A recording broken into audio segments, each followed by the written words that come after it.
J'ai regardé la montre et je pensais ceci. On est tellement habitué à faire le service pendant 1 heure, mais lorsque je suis arrivé à l'église de Jésus, on le faisait pendant 1 heure et demie. Qu'aujourd'hui, qu'on avait 1 heure et demie pour faire le service, j'ai regardé la montre, je vais prêcher. J'ai reçu la parole à 9h50 et le service devrait aller jusqu'à 11h. Je ne vais pas prêcher 1 heure et 10 minutes. On va profiter de l'occasion pour finir plus tôt, pour avoir de beaux temps. Est-ce qu'il y a de café et biscuits ce matin au sous-sol? Je ne pense pas. Ah non. Mais on va avoir une belle occasion pour profiter du temps en famille, pour que ça soit un temps de célébration aussi de Noël. Ce matin, on va parler de Noël, c'est évident.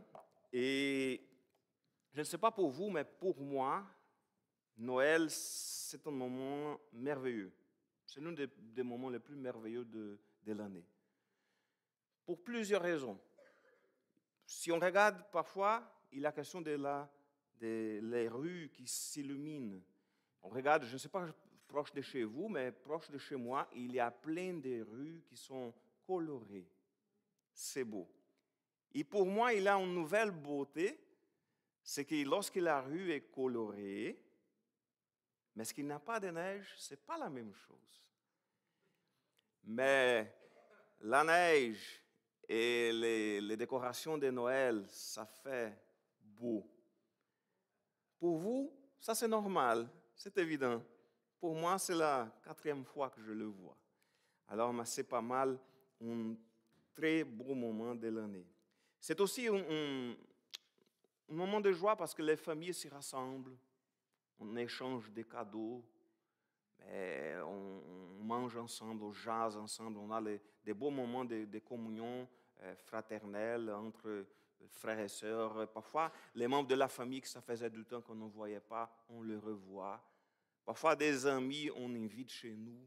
Alors, c'est vraiment un beau moment. Il y a une joie particulière dans l'air, disons. C'est vraiment un beau moment. Cependant, oui, c'est une ambiance qui nous invite à célébrer. Mais permettez-moi de vous poser une question. Mais est-ce que c'est vraiment cela le sens de Noël? Parce qu'il y a une question ici, parce que est-ce que c'est simplement une fête que se résume à des repas, à des gros repas, des cadeaux et de rencontrer les gens? Même si nous savons que Jésus n'est pas né en 25 décembre, pas du tout, ce n'est pas la bonne date. Les érudits disent que ce serait plutôt probablement dans le premier semestre, mois de mai. C'est plus possible.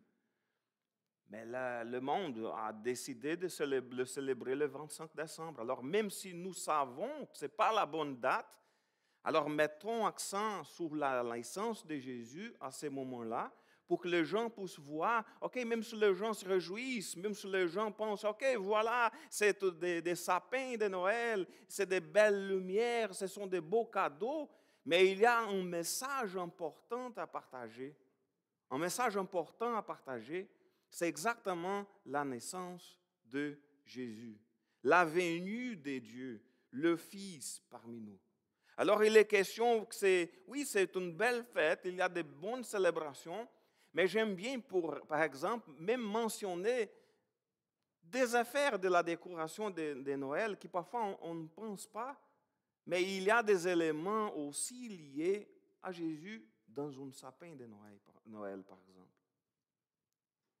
Au début, je l'ai déjà mentionné ici, l'idée de lumière, c'est parce que Jésus est la lumière du monde. C'est pour ça qu'on mettait, à l'époque, au début, c'était des chandelles. Voilà. Alors mais aujourd'hui, c'est dangereux, ça peut mettre le feu à toute la maison, ce n'est pas une bonne idée, mais à l'époque, c'est ça qu'on faisait. Et au début, il n'avait pas de boules, ces boules qu'on parle oui, c'était des pommes. Et l'idée, c'était de faire mention à Adam et Ève, le fruit. Alors c'était le contraste entre les fruits, c'est-à-dire l'entrée du péché dans le monde, et la lumière. C'était ça le sens. Et l'étoile, on n'a besoin même pas de mentionner, c'est l'étoile de Bethléem. Alors, même dans des petites choses, on peut profiter de l'occasion pour pointer vers Jésus lorsqu'on parle de Noël. Il n'est pas juste une question. Je sais que la société de nos jours, elle a beaucoup changé l'expression. Au lieu de dire joyeux Noël, c'est joyeuse fête. Pour oublier un peu, cacher un peu l'idée de l'Évangile, l'idée de Jésus. J'ai vu une situation que je trouvais intéressante. Je ne vais pas nommer les gens qui étaient censés dans cette affaire-là, mais une politicienne, la femme d'un politicien, était dans une école primaire et elle a dit aux États-Unis, joyeuse fête, happy holidays. Et un garçon à la classe a répondu, non, c'est joyeux Noël. Oh, yes, Merry Christmas. Alors, il est question que parfois la société, elle essaie tout le temps d'effacer Jésus de cette fête-là. De ne plus parler de Jésus, de ne plus parler de Noël, mais juste joyeuse fête. Même si on va acheter des choses, si les gens disent joyeuse fête, ma réponse est toujours joyeux Noël. Alors, mais la question, c'est la plus importante, c'est que Jésus, Dieu le Fils, il a choisi de devenir homme. Et dans le texte de Jean, le chapitre 1, il va mentionner Jésus, il va l'appeler la parole. Il était question que le Jésus, le Fils de Dieu, il est descendu dans notre monde pour marcher avec nous, pour nous sauver, pour être là avec nous. Et le texte, je vais souligner tout d'abord jusqu'au verset 14, il est écrit ceci. C'est lui qui est la parole est devenu homme. Il a vécu parmi nous. Nous avons contemplé sa gloire, la gloire du Fils unique envoyé par son Père. Plénitude de grâce et de vérité. C'est lui qui est la parole, c'est-à-dire le Fils de Dieu. Jésus est devenu homme. Il a vécu parmi nous. Prions. Merci Seigneur pour ce beau cadeau de Noël, le plus beau cadeau que le monde, que nous avons reçu. C'est que tu as envoyé ton Fils unique pour venir nous sauver. Il est devenu homme, il a vécu parmi nous, il a mourir, il est mort à notre place, mais il est aussi ressuscité. Alors il n'est plus mort, il est vainqueur, mais il est mort à notre place. Merci pour ton amour. Aide-nous à comprendre ton évangile, ta bonne parole, qu'on puisse garder toujours notre cœur attaché à toi. Au nom de Jésus. Amen. Alors, tout d'abord, il a une question ici pas mal importante, c'est Jésus, la parole de Dieu. Lorsqu'on regarde ce texte-là, on peut penser, mais écoute, c'est quoi cette affaire-là? Jésus, la parole de Dieu. Le texte, il mentionne, je vais lire le premier verset, il mentionne « Au commencement était celui qui est la parole de Dieu ». Et parfois, si on regarde, mais la parole, dans d'autres versions, par exemple en portugais, on utilise plutôt le verbe. Je sais qu'il y a d'autres versions en français qui utilisent aussi, je l'ai déjà vu, le verbe. Alors on pense, c'est la parole, c'est le verbe. Qu'est-ce que ça veut dire? Il est question ici, il est important de souligner que Jean, qu'est-ce qu'il a voulu dire par ce terme? Pourquoi a-t-il appelé Jésus la parole? Le terme ici en grec, c'est logos. Mais l'idée, ce n'était pas juste des paroles ou des verbes. Ça, c'était un concept pas mal important de la philosophie grecque.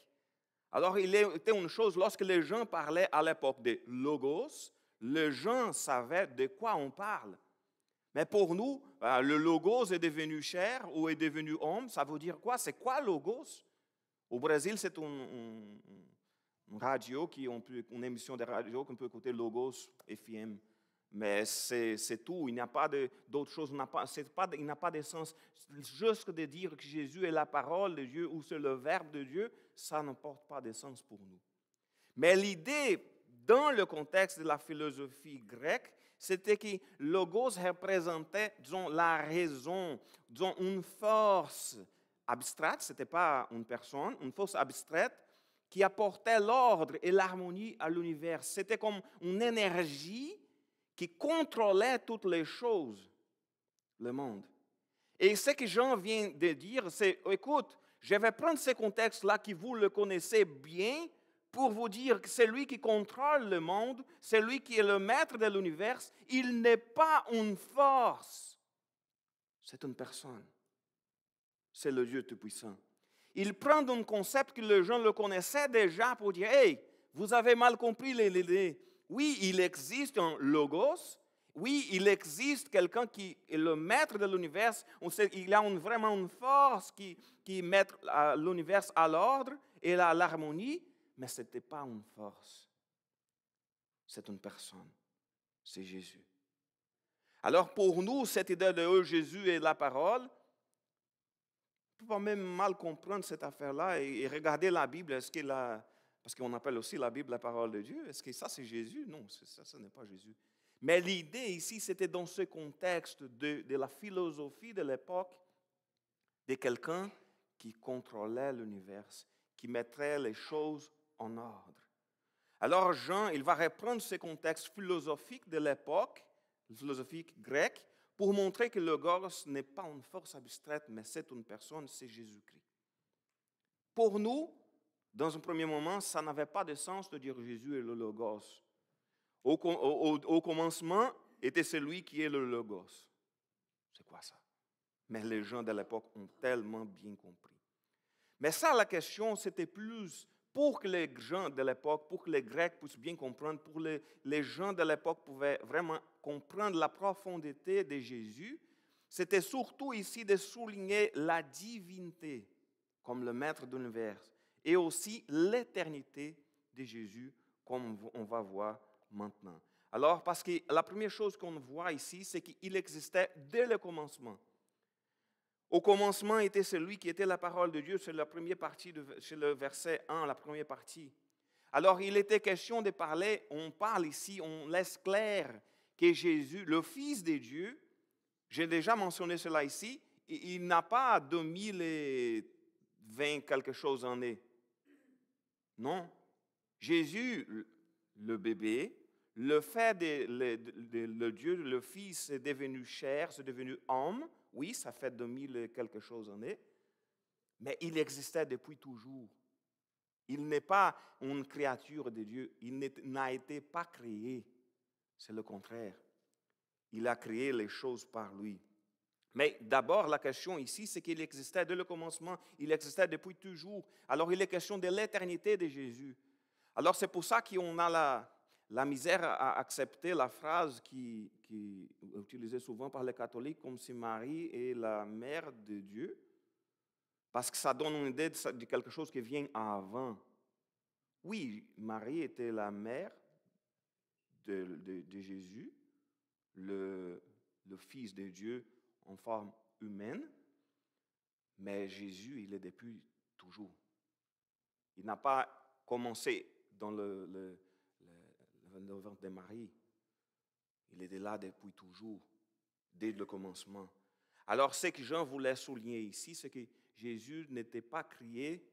Jésus, oui, l'être humain, Jésus, il a commencé au ventre de Marie, mais Jésus, dans le sens le Fils de Dieu, il existe depuis toujours.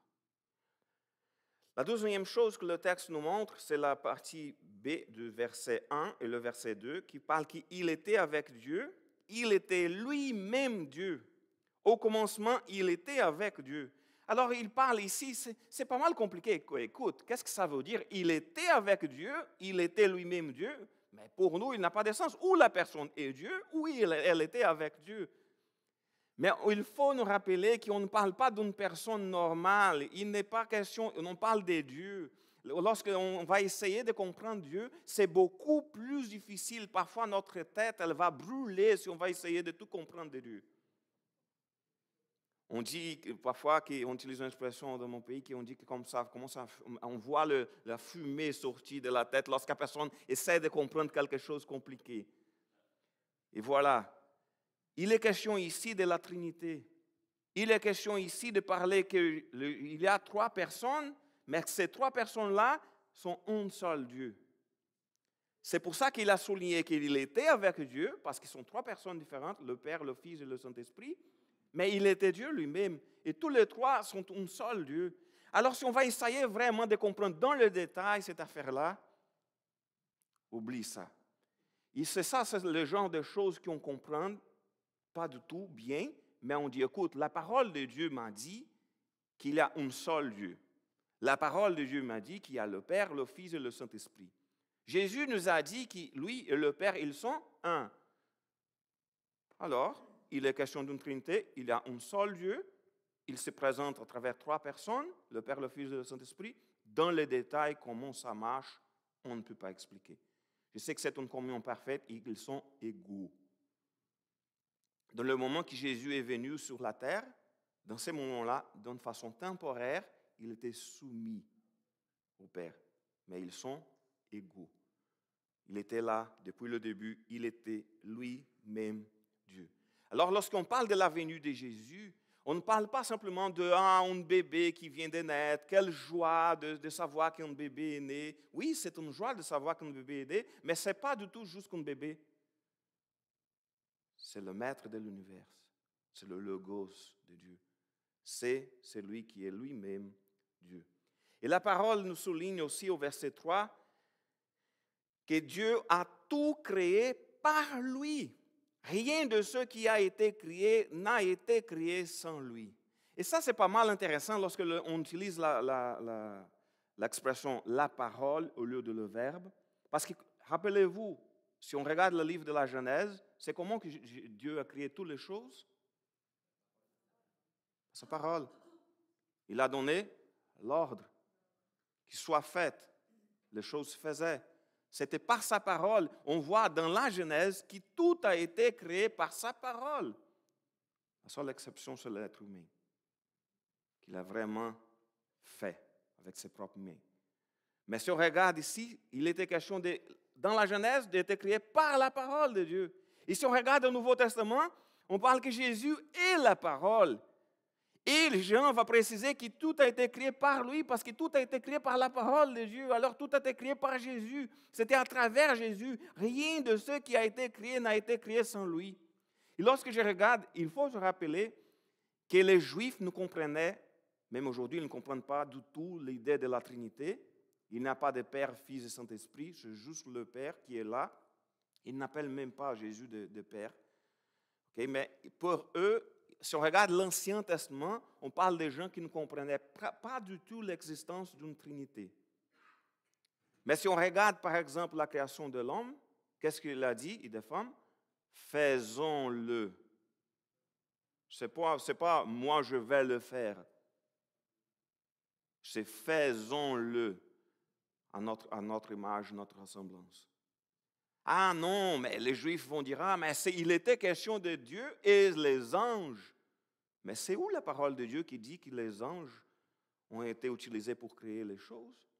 Et c'est où la parole de Dieu qui dit que les anges sont faits à l'image et la ressemblance de Dieu? Pas du tout. Alors lorsque Dieu a dit, et c'est pas mal bizarre la façon que Dieu utilise les personnes, même si elles ne se rendent pas compte. Moïse, d'une certaine façon, il pointait vers la question de la Trinité lorsqu'il a écrit « faisons-le ». Parce que c'est comme Dieu lui a dit de le faire. Mais il ne comprenait pas du tout. Mais on le peut comprendre après Jésus. Alors c'est comme Dieu, il utilise les gens pour parler des vérités que parfois les gens de l'époque ne comprenaient même pas. Mais la question ici, c'est que Dieu a tout créé par lui. Alors lorsqu'on parle de Jésus, on ne parle pas juste d'un bébé, on ne parle pas juste d'une personne qui est née, on parle de le Dieu tout-puissant qui est venu, qui a vécu parmi nous. Et le texte, il dit encore qu'en lui résidait la vie, la lumière des hommes. C'est au verset 4 et 5. En lui résidait la vie, et cette vie était la lumière des hommes. La lumière brille dans les ténèbres, et les ténèbres ne l'ont pas étouffée. Et qu'est-ce qu'on parle ici? Il faut se rappeler qu'en lui résidait la vie. Jésus il a dit que je suis le chemin, la vérité et la vie. Nul ne vient au Père que par moi. Alors, il est question de regarder la parole de Dieu. Oui, en lui résidait la vie. C'est pour ça qu'on dit que la personne qui n'a pas Jésus dans son cœur, la personne qui n'a pas vraiment encore compris l'Évangile, qui n'est pas une nouvelle vie en Jésus-Christ, elle est morte par ses péchés. Parce que la vie, c'est Jésus. Sans Jésus, il n'y a pas de vie. Alors, il n'est pas question de voir comme des zombies. On voit beaucoup de gens qui sont morts partout. Non, ce n'est pas question des zombies. Il est question des gens qui sont, d'une façon spirituelle, elles sont mortes. Parce qu'elles n'ont pas Jésus. Et Jésus, c'est vraiment la vie. Il a dit qu'il est venu pour qu'on puisse avoir la vie en abondance. C'est ça la vie. C'est Jésus. Alors, la lumière, et le verset suivant, il mentionne, il dit aussi qu'il est la lumière. Et au verset 5, il mentionne que la lumière brille dans les ténèbres ne l'ont pas étouffée. Qu'est-ce que ça veut dire? On parlait de quoi? On parlait de la venue de Jésus. On parlait de la lumière, la vie en soi. Elle est venue sur la terre. Elle est venue dans les ténèbres. Parce que c'est ça, on vit dans un monde qui est dans les ténèbres. Et la lumière est venue, mais ce qui s'est passé, les ténèbres ne l'ont pas étouffée. C'était au contraire, il est rayonné parmi le monde. Et ça me fait rappeler aussi que Jésus, il a dit que oui, il est venu pour briller dans les ténèbres, et il est venu, il brille, mon Dieu. Il est venu ici, cette lumière était là parmi nous, au milieu des ténèbres, et ça me fait rappeler qu'est-ce que Jésus a dit au sermon de la montagne. Qu'est-ce qu'il a dit? Que nous sommes la lumière du monde. Il est question que oui, la lumière, ce n'est pas la nôtre. Ce n'est pas notre lumière. C'est Jésus en nous. Et on va parler encore de ça tantôt, parce qu'on va parler de Jean-Baptiste. Et qu'est-ce que Jean-Baptiste a été? Son témoin. La parole de Dieu nous dit au verset 6, un homme parut envoyé par Dieu, il s'appelait Jean. Et il vint, je vais mentionner encore la première partie du verset 7, il vint pour être un témoin de la lumière. Alors, lorsqu'on regarde ici, ok, Jean, il était un témoin.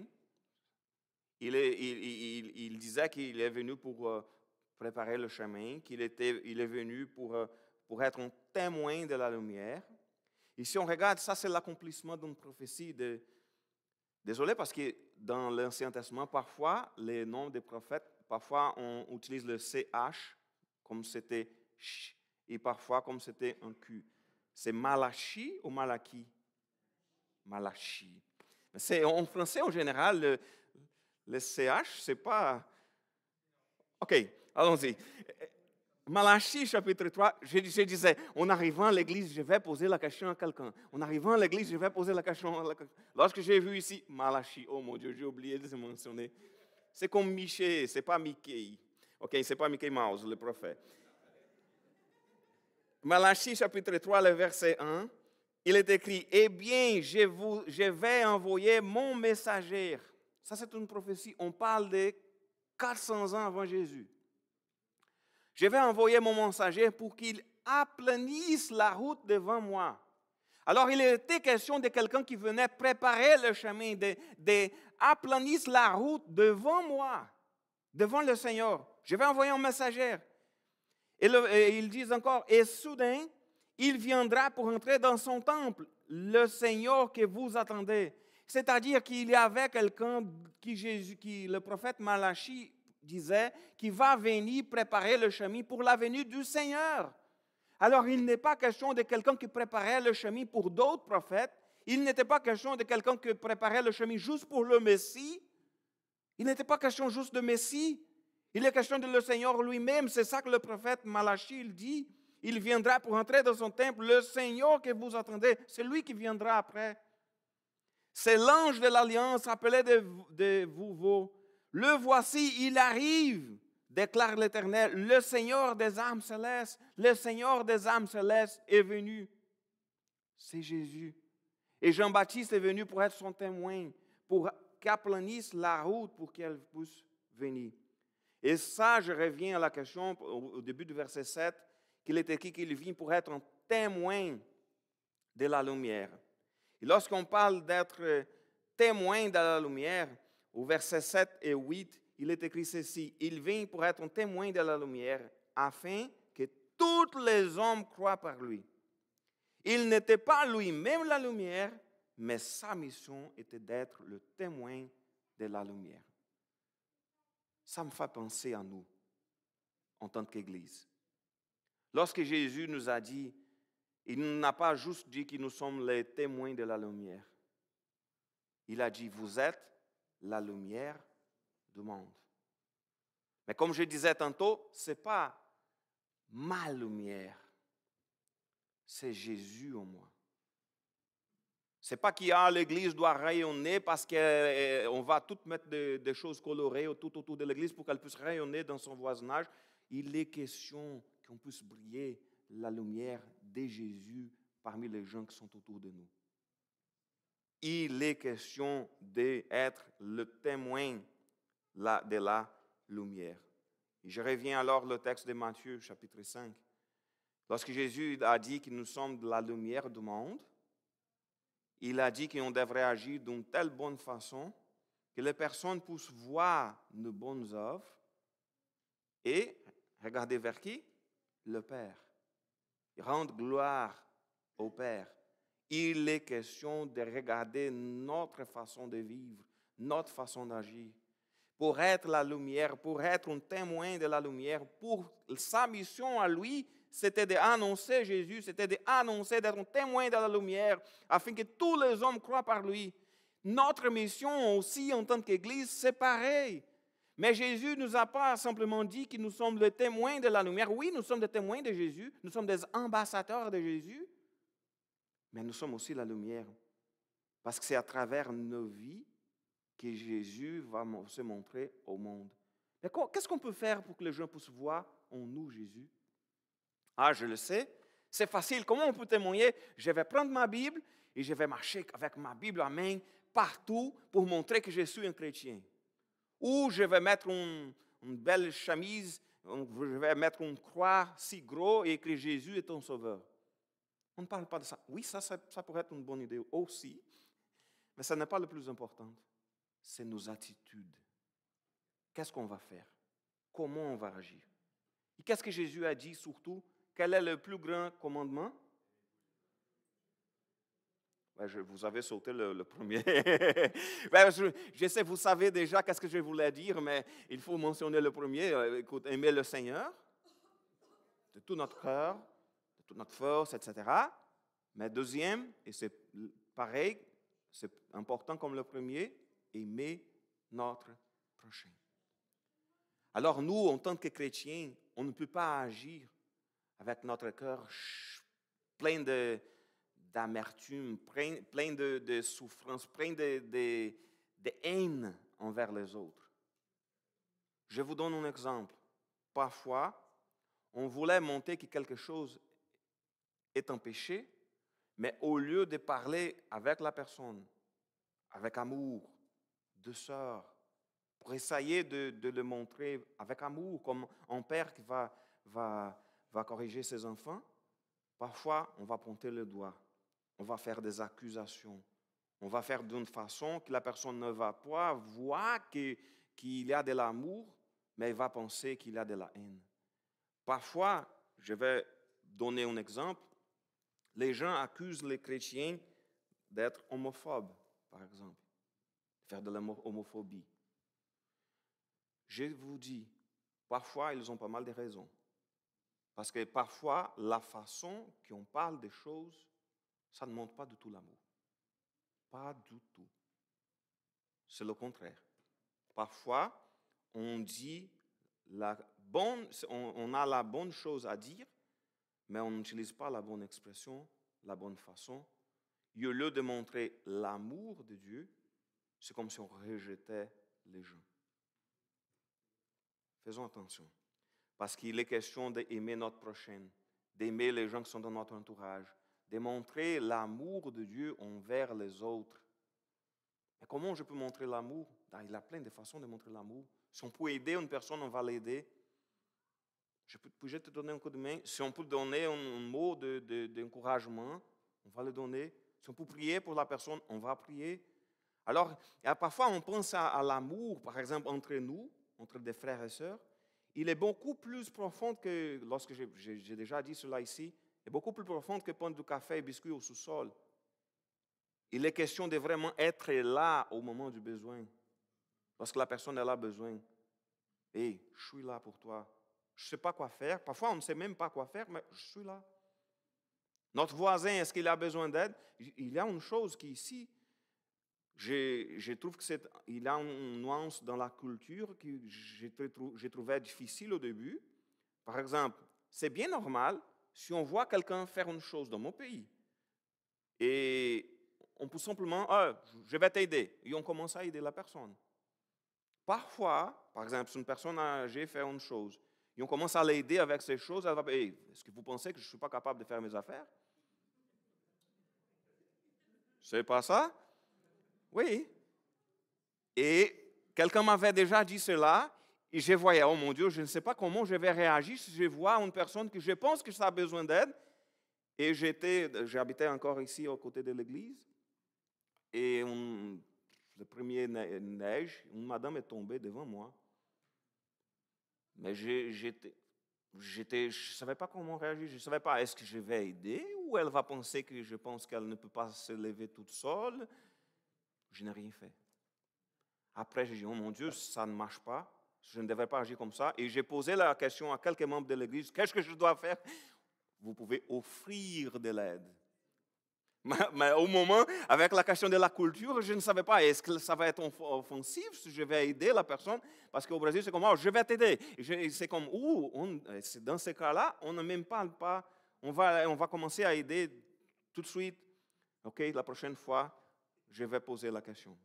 Depuis là, je n'ai pas vu de personnes âgées tomber devant moi. Pas aujourd'hui, s'il vous plaît, faire attention au moment du départ. Et il est question d'aimer notre prochain. Il est question de démontrer l'amour dans des petites choses, dans des petits gestes.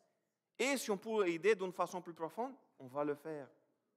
Aimons, soyons une lumière comme Jean-Baptiste était une lumière de Jésus. Et quel était son témoignage? Il disait, il est écrit au verset 7, « Il vint pour être un témoin de la lumière afin que tous les hommes croient par lui. » Oh, pardon, c'est le 15. Je viens de répéter le même verset. « Jean, son témoin, a proclamé publiquement, « Voici celui dont je vous ai parlé lorsque j'ai dit, celui qui vient après moi m'a précédé, car il existait déjà avant moi. » Écoutez le témoignage de Jean. Il était plus vieux que Jésus. 6 mois. Il était plus vieux. C'est son cousin. Il savait qu'il était 6 mois plus jeune que lui. Mais qu'est-ce qu'il a dit? C'est lui qui vient après moi, il m'a précédé, car il existait déjà avant moi. Alors, encore une fois, il est question de Jean-Baptiste de montrer que Jésus, il n'est pas né après le Fils de Dieu, il existait depuis toujours. Il n'était pas né au ventre de Marie. Oui, l'être humain à laquelle il a pris la forme, oui, c'est exactement après, il était plus jeune que Jean-Baptiste. Mais lorsqu'on parle de Jésus, vraiment le Fils de Dieu, il existait déjà devant moi. Et on a eu plein de réactions différentes parce que Jésus est venu, il y a eu des gens qui l'ont accepté, il y a eu des gens qui l'ont rejeté. Et qu'est-ce qui s'est passé? Alors le verset 10, il est écrit ceci. Celui qui est la parole était déjà dans le monde, puisque Dieu a créé le monde par lui. Et pourtant, le monde ne l'a pas reconnu. Alors, il était question de voir que, oui, le monde a été créé par lui. Il était déjà dans le monde depuis toujours, puisque Dieu a créé le monde par lui, mais le monde ne l'a pas reconnu. Et on a la même chose encore aujourd'hui. La majorité des gens vont penser à Jésus, même les gens qui croient qu'il est... Parce qu'il a plein d'évidences dans l'archéologie. Archéologie. Maintenant, le CH devient Q. OK. Archéologie. Et si on voit ces genres de choses-là, et les gens voient, OK, il existait vraiment Jésus. Oui, on a plein d'évidences qu'il est vraiment mort, qu'il était censé de m'en nommer comme le roi des Juifs, etc. On a plein d'évidences, mais c'était juste une personne. Et ces gens-là qui ne croient pas que Jésus est le Fils de Dieu, ils croient quand même, c'était un bon prophète. C'était un bon prophète, il parlait de bonnes choses. Pour les musulmans, Jésus est un prophète. Était un prophète. Pour les Juifs, rien. Mais pour nous, on sait que le monde a été créé par lui, mais le monde ne l'a pas reconnu. Alors, ça devient notre responsabilité, notre rôle en tant que chrétien, la responsabilité devient majeure. Notre défi est majeur. Parce qu'on regarde, le monde n'a pas reconnu. On voit, on sait que Jésus, c'est clair pour nous. Sa lumière brille en nous. Son Saint-Esprit habite en moi. Mais même malgré tout cela, on regarde les gens, on parle, on montre Jésus. Et parfois on dit, mais pourquoi les gens ne comprennent pas? Le monde ne l'a pas reconnu. Mais on ne peut pas se décourager. On va continuer à annoncer la parole de Jésus, continuer à être des témoins, même si le monde ne l'a pas reconnu. Il est venu chez lui et les siens ne l'ont pas accueilli. Ça, c'est pas mal bizarre. Si on regarde les Juifs de l'époque, ils attendaient le Messie. Il y avait beaucoup de monde qui à l'époque, qui était là, et les gens disaient, ça se peut que c'est le Messie. Ils attendaient le Messie. Ils souhaitaient la venue. Parce qu'ils savaient, OK, il va venir quelqu'un, qu'il va venir, va être le Messie, il va rétablir le trône de David. Il va nous libérer de cet emprisonnement parce qu'ils étaient encore sous disons, l'Empire romain le contrôlait, alors ils n'étaient pas un peuple libre, mais ils en pensaient que le Messie devrait venir pour établir le trône à Jérusalem. Mais Jésus n'était pas un Messie qui est venu pour établir un trône à Jérusalem. Il est venu pour établir son trône au ciel. Il n'était pas question de venir pour être le roi des Juifs. Il est venu parce qu'il est le roi des rois. Il n'était pas question de simplement montrer, OK, je suis un roi, je viens vous sauver de l'esclavage parce que vous êtes maintenant sous l'Empire romain. Ce n'est pas ça, c'est la vraie liberté. Il est venu pour nous libérer de l'esclavage du péché. C'est beaucoup plus important. Alors, même si plusieurs textes bibliques pointaient vers Jésus, les gens voyaient Jésus, les gens voyaient ce qu'il disait, les gens voyaient leurs miracles, mais les gens ne l'ont pas cru. Même les siens, même les Juifs. Mais on peut penser, écoute, mais non, Eduardo, il y a eu plein de Juifs qui ont cru en Jésus. C'est vrai.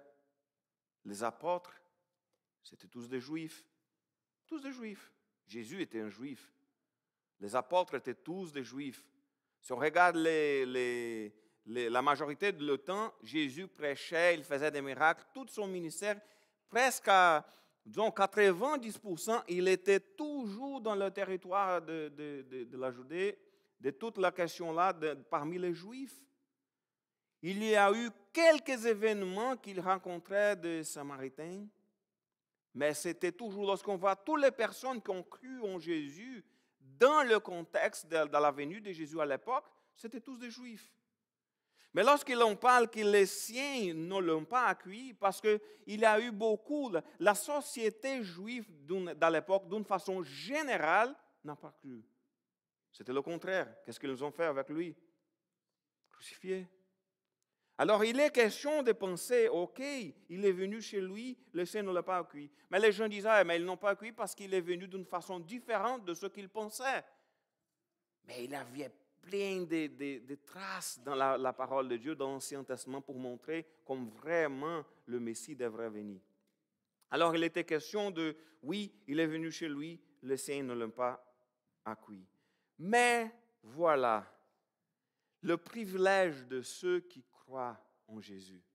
Ça, c'est le verset 12. Certains, pourtant, l'ont accueilli et ils ont cru en lui. À tous ceux-là, ils accordaient le privilège de devenir enfants de Dieu. Ce n'est pas par une naissance naturelle, ni sous l'impulsion d'un désir, ou encore par la volonté d'un homme qu'ils le sont devenus. Mais c'est de Dieu qu'ils les sont nés. Alors lorsqu'on regarde la parole de Dieu ici, ça nous apporte de la joie. Lorsqu'on parle de Noël, lorsqu'on parle de la naissance de Jésus, il n'est pas question de quelqu'un, d'un bébé qui est né, qui est venu, et grâce à Dieu, il est là. Il est question de montrer, c'est le Fils de Dieu, c'est Dieu lui-même qui est venu. Et ça nous accorde un tel privilège que nous sommes devenus des enfants de Dieu. Parfois, dans une société avec des valeurs chrétiennes, d'une façon générale, comme était la société québécoise, comme c'est la société dans mon pays, on dit souvent que tout le monde, nous sommes tous des enfants de Dieu. Comme on dit aussi que toutes les bonnes personnes vont au ciel. C'est les deux plus grandes fake news de notre époque, c'est de dire que tous sont des enfants de Dieu et que tout le monde va au ciel, ce sont des bonnes personnes. Mais si on regarde la parole de Dieu, sont qui les enfants de Dieu? Tous ceux qui ont cru en lui. C'est à ceux-là qu'il a accordé le privilège de devenir les enfants de Dieu. Crois-tu en Jésus? Si Jésus est ton sauveur, si Jésus est ton Seigneur, si vous êtes né de nouveau, vous êtes un enfant de Dieu. Si vous n'avez pas cru en Jésus, s'il n'est pas ton sauveur, tu n'es malheureusement pas un enfant de Dieu. Parce qu'il n'est pas question de naissance naturelle, on est né de Dieu. Alors on peut parler, les chrétiens, qu'on est né 2 fois.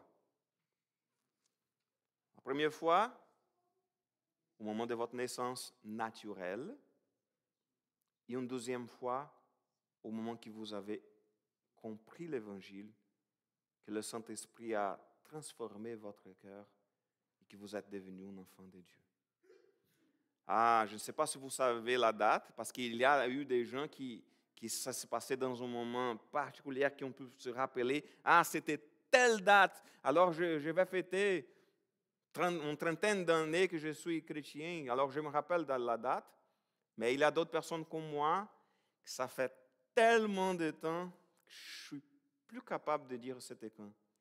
Je sais que c'était en 88. Je ne sais pas exactement le jour, ni le mois, je n'ai aucune idée. Mais ce que je sais, c'est que je suis aussi né de nouveau. Même si j'ai 45 ans de vie depuis la naissance de ma mère, j'ai plus d'une trentaine d'années de vie avec le Seigneur. Ça, c'est le plus important. C'est la plus importante fête qu'on doit célébrer. Parce que c'est vraiment un privilège. Nous sommes devenus les enfants de Dieu. Et la question ici, c'est que la parole a habité parmi nous. Et la parole ici qu'il utilise pour dire que la parole c'est lui qui est la parole, c'est le verset 14, c'est lui qui est la parole est devenu homme et il a vécu parmi nous. Le mot ici en grec, ça fait référence au tabernacle. Faire attention. Faire attention au tabernacle dans l'Ancien Testament, la tente que le peuple utilisait pour garder l'alliance, l'arche de l'alliance, et le coffre de l'alliance, et aussi qui représentait la présence de Dieu sur la terre avant le temple. Alors, l'expression ici, c'est comme s'il a vécu parmi nous, c'est comme c'était la présence, parce que le tabernacle à l'époque, il était question de la présence, de la représentation de la présence de Dieu sur la terre. Et Jésus, lorsqu'il est venu, il a vécu. Il n'utilise pas un mot commun, comme dira il a habité, juste qu'il a vécu, mais c'était le mot exactement, et ça donne l'idée de la présence de Dieu sur la terre. Ça pointe vers la présence de Dieu. Ça pointe vers le tabernacle à l'Ancien Testament. Alors, il est question que Jésus, il a habité parmi nous, il a vécu parmi nous. C'est lui que la parole, il est devenu homme. Et nous avons contemplé sa gloire, la gloire du Fils unique envoyé par son Père. Et ça, c'est pas mal intéressant parce que lorsqu'on voit que nous avons contemplé sa gloire, qu'il parle qu'il a, le Fils unique, la parole est devenue homme, il a vécu parmi nous, ça me fait rappeler à Philippiens chapitre 2. Philippiens chapitre 2, le verset 6 à 8, il est écrit que lui qui était des conditions divines ne chercha pas à profiter de l'égalité avec Dieu. Alors c'était vraiment l'humiliation, mais il s'est dépouillé lui-même. Il a pris la condition d'un serviteur en se rendant semblable aux hommes, s'y trouvant ainsi reconnu à son aspect comme un simple homme. Il s'abaissa lui-même en devenant obéissant jusqu'à subir la mort, oui, la mort sur la croix. Parfois, nous, en tant qu'êtres humains, on n'aime pas que les personnes vont nous baisser. On n'aime pas de prendre un rôle, disons, notre orgueil ne nous permet pas de prendre parfois des rôles moins importants de ceux qu'on pense que c'est notre rôle. Non. Ça, ce n'est pas un rôle adéquat pour moi. Par exemple, dans quelques cultures, il y a des travaux, des jobs qui sont mal vus, comme c'était annoncé. Pas, ça, c'est pour une classe inférieure. Je ne sais pas pour les gens normaux. Je ne peux pas faire ce genre de travail. Par exemple, dans des pays au Moyen-Orient, il est question de honte, entre autres, de travailler pour nettoyer les maisons des autres. Surtout si vous nettoyez une maison d'une personne qui n'est pas musulmane. C'est la honte. Alors lorsque personne le font d'une façon cachée. Comme si c'était, OK, je vais rendre visite à telle personne, mais ce n'était pas une visite, mais devant les autres, personne ne pouvait savoir que c'était ça. Notre société, je ne crois pas qu'on a de distinctions, qu'il y a des travaux qui ne sont pas dignes. On pense que le travail, il est digne de toute façon. Mais dans quelques cultures, il y a cette question de des choses sont humiliantes. Comme par exemple, lorsque Jésus a lavé le pied des apôtres, des disciples, ça c'était pour les esclaves. On n'a pas d'esclaves. On n'a pas de choses qui sont honteuses de faire. Oui. Il est question ici, mais Jésus, il a pris une place bien inférieure à sienne pour nous. Il n'a pas, écoutez, quel est ce plan? Que ce plan-là, il est fou. Je ne peux pas venir pour, je suis Dieu, je ne peux pas me baisser de telle façon à devenir homme. Écoute, nous sommes faibles, nous avons les souffrances, il a de la douleur. Notre corps est limité, on ne peut pas tout faire. Parfois, on pense qu'on peut tout faire, mais on ne peut pas. On est faible. Parfois, la maladie, etc. Et Jésus, il était Dieu, il était au ciel, il était parfait. Mais qu'est-ce qu'il a fait? Il s'abaissa lui-même en devenant obéissant jusqu'à la mort. Oui, la mort sur la croix. Quel grand amour qu'il avait pour nous. Et on a contemplé sa gloire, plénitude de grâce et de vérité. Au verset 16, il est écrit, « Nous avons tous été comblés de ses richesses. Il a déversé sur nous une grâce après l'autre. En effet, si la loi nous a été donnée par Moïse, la grâce et la vérité sont venues par Jésus-Christ. » Alors, lorsqu'on parle ici, on regarde la parole de Dieu, quel privilège ces gens-là ont eu de vivre avec Jésus. Est-ce que vous avez déjà pensé à cela? De voir ces miracles, d'écouter ces prédications. Écoute, mais lorsque je suis allé un voyage à Israël. C'était vraiment une journée et demie que j'ai passée à Israël parce que le but de la voyage, ce n'était pas de connaître le pays. Le but, c'était de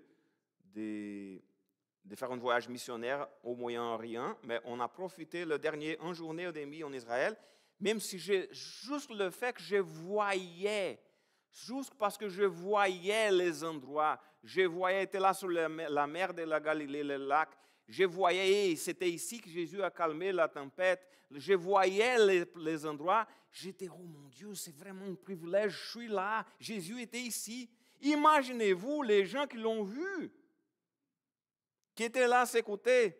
Mais nous, on n'a pas vu, disons, la plénitude de grâce et de vérité, on n'a pas vu la gloire de Dieu ici sur la terre, mais on peut le voir dans notre cœur, on peut la voir, le privilège de devenir des enfants de Dieu et qu'il habite parmi nous, il habite en nous, il est notre Dieu, le Tout-Puissant qui habite en nous.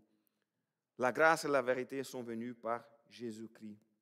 Il est question que parfois, si on regarde l'Ancien Testament, parfois on trouve pas mal sévère. Personne n'est capable d'accomplir la loi. Même dans l'Ancien Testament, il n'était pas question de tout accomplir pour arriver au ciel. La loi était là pour nous montrer, et nous sommes des pécheurs. Nous sommes méchants parfois. Nous ne sommes pas parfaits. Et Jésus nous montrait, oui, nous sommes tous des pécheurs. Nous, c'est pas lui. Vous êtes tous des pécheurs, c'était Jésus qui disait pour nous, j'ai dit nous pour vous dire que je suis pécheur comme vous tous. Nous sommes tous des pécheurs. Mais Jésus, il est venu pour nous sauver, pour nous pardonner, par sa grâce.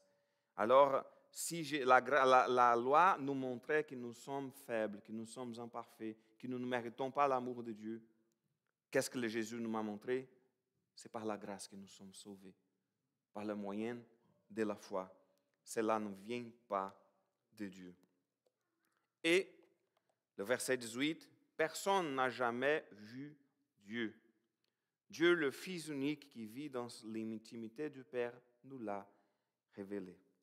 C'est ça, c'est vraiment que je trouve que c'est un gros privilège que les gens de l'époque ont vécu, que c'était de voir cette manifestation puissante de la présence de Dieu, c'était la présence de Jésus. On ne peut pas voir Dieu, on n'a pas vu Jésus humain ici, mais on peut voir sa puissance, sa grâce, tous les jours de nos vies. On peut voir parmi les miracles qu'on voit chaque jour, parce que parfois, lorsqu'on parle des miracles, on prend ça de gros miracles. Parfois, c'est les choses plus simples de la vie. Mais on voit la main de Dieu sur notre vie. On voit sa grâce. On ne peut jamais voir Dieu, mais dans un moment donné, Jésus reviendra pour nous chercher et on va habiter avec lui au ciel. On parle de Noël, mais on ne parle pas d'un enfant qui est né jusqu'à un enfant.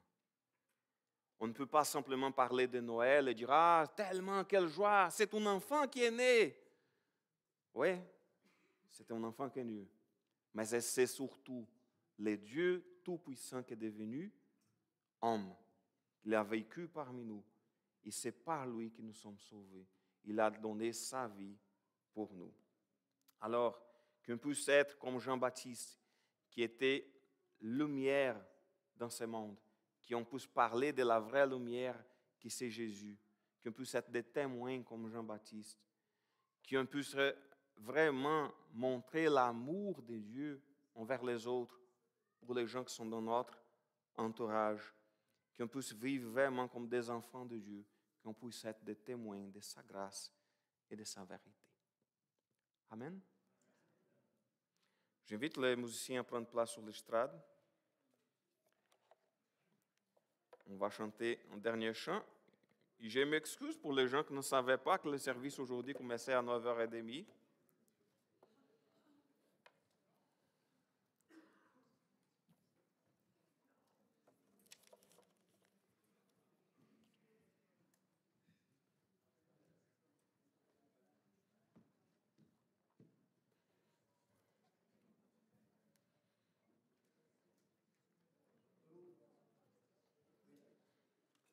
Alors, je vous invite à vous lever. Peuple debout!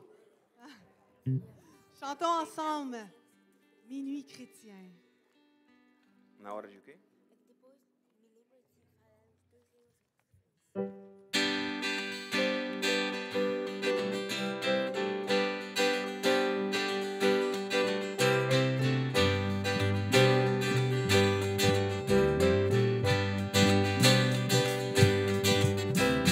Minuit chrétien, c'est l'heure solennelle où l'homme de Dieu est senti jusqu'à nous. Pour effacer la tâche originelle et de son pain arrêter le coup. Le monde entier tressaille d'espérance à cette nuit qui lui donne un sauveur.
ceux qui sont là pour la première fois, je vous souhaite toujours la bienvenue. Si vous ne saviez pas, non, le service c'est à 10h25, parce qu'on commence tous les dimanches à 9h30 avec une formation biblique. Et ce dimanche et le dimanche prochain, on n'a pas d'école de formation biblique pour tous les groupes d'âge. On n'a pas d'école de dimanche. Alors, on commence le service à 9h30, c'est l'horaire qu'on commence les choses d'habitude. Si vous ne savez pas, si vous êtes là pour la première fois, je suis désolé, mais si vous êtes déjà quelqu'un qui vient souvent ici, je vous encourage à lire le bulletin. Parce que cette information était là, ça fait des semaines, et on avait précisé cette information dans le bulletin depuis quelques semaines. On a souligné dans le courriel. Ah, Eduardo, je n'ai pas reçu le courriel avec les informations. Si vous n'avez pas reçu, ça se peut que vous n'êtes pas dans la liste des courriels de l'Église. Parce que toutes les informations sont envoyées par courriel, soit le vendredi, soit le samedi matin. Ça vous donne le temps de vous préparer pour arriver à l'heure et pour voir les informations avant. Alors, je vous encourage, si vous êtes quelqu'un qui est toujours là parmi nous chaque dimanche, si votre courriel n'est pas dans la liste, vous pouvez m'envoyer un courriel. Mon courriel est dans le bulletin de l'Église, en arrière. Vous pouvez m'envoyer un courriel en disant, écoute, Eduardo, peux-tu m'ajouter dans la liste des courriels de l'Église, s'il vous plaît? Ça va me faire plaisir. Je voulais souligner aussi, alors que le dimanche prochain, on commence à 9h30, exactement comme aujourd'hui, et aussi qu'on a un changement important dans la question du ministère de notre Église. Ça, c'est une décision qu'on a prise, ça fait environ 1 an. Les anciens, nous 4, dans une réunion, on a pris la décision, OK, on va décentraliser davantage les choses. Et parmi les choses qu'on voulait décentraliser, on parlait du ministère de la louange. Et maintenant, juste exactement dans ce cadre de cette plus grande décentralisation, nous avons décidé, ça fait environ 1 an, de confier la direction du ministère de la louange à une équipe dirigée par Mélodie et Mathieu, qui sont là ce matin dans la louange. Alors, on voulait encore une fois souligner l'aide du travail de Philippe dans ce ministère-là pendant 20 ans,